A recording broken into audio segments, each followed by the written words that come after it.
ये चर्चा पे बोल रहे हैं। एक और तो हमारे संविधान के कारण हमारा देश इतना कितना आगे बढ़ा इसका जनता को एहसास कराएगी। दूसरी ओर हमारे संविधान की मूल भावनाओं के कारण ही 75 साल में लोकतंत्र के मूल पाताल तक गहरे गए हैं, इसका भी एहसास होता है। और तीसरी ओर ये भी मालूम पड़ता है जब संविधान की भावनाओं को दरकिनार कर कोई अपने लिए संविधान को तोड़ मरोड़ कर आगे चलने का प्रयास करता है तो किस प्रकार के अकस्मात और किस प्रकार की दुर्घटनाएं होती हैं। इस सभी दृष्टि से देखें तो संविधान की दोनों सदन में जो चर्चा हुई है वो चर्चा एक प्रकार से हमारे किशोरों के लिए, हमारी युवा पीढ़ी के लिए आने वाले दिनों में ये दोनों महान सदन में बैठकर देश का भविष्य का निर्णय करने वालों के लिए बहुत शिक्षणात्मक रहेगी, ऐसा मेरा मानना है। और देश की जनता के लिए भी क्षीर नीर करने में बहुत मदद करेगी कि किस पार्टी ने आज जो 75 साल की मीमांसा होगी इसमें स्पष्ट हो जाएगा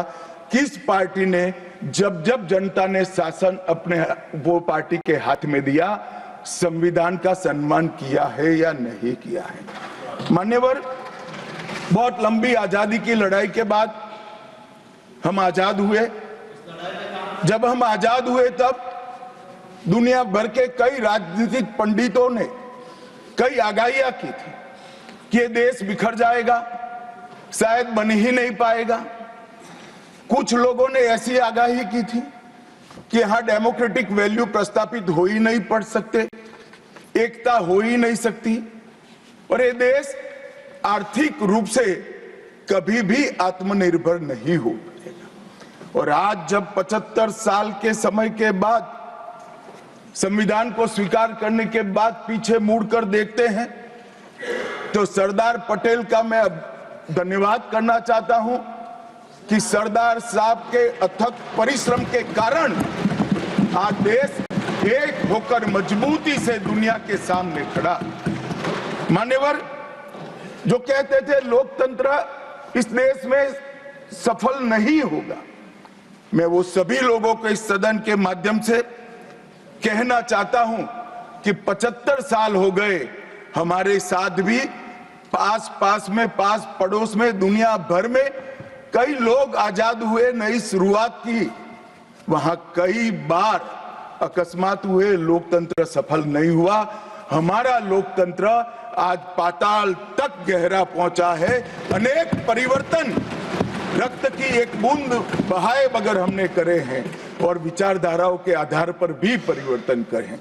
अनेक तानाशाहों के गुमान, अभिमान और अहंकार को चूर चूर करने का काम इस देश की जनता ने किया है, मगर लोकतांत्रिक तरीके से किया है। और मान्यवर, जो कहते थे कि हम आर्थिक रूप से आत्मनिर्भर नहीं हो पाएंगे, उनको भी हमारी जनता ने, हमारे संविधान की खूबसूरती ने जवाब दिया है।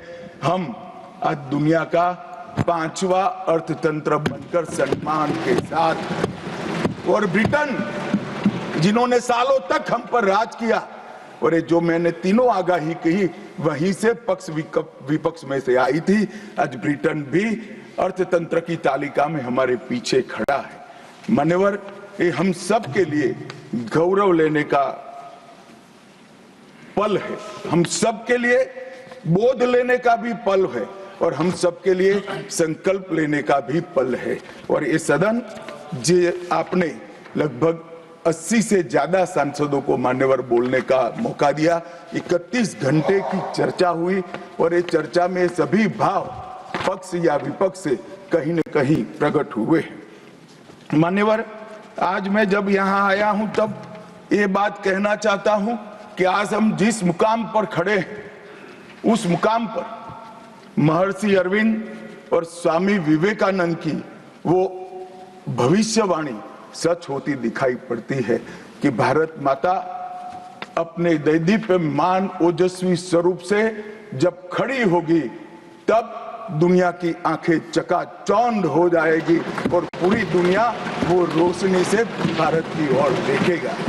वो दिन सच होगा, इसके नजदीक काफी मजल हमने काट ली है। मान्यवर, हमारा संविधान सभा की रचना और संविधान की रचना की प्रक्रिया, ये तीनों एक प्रकार से समग्र विश्व के सभी संविधानों में अनूठे हैं, अलग प्रकार के रहे हैं।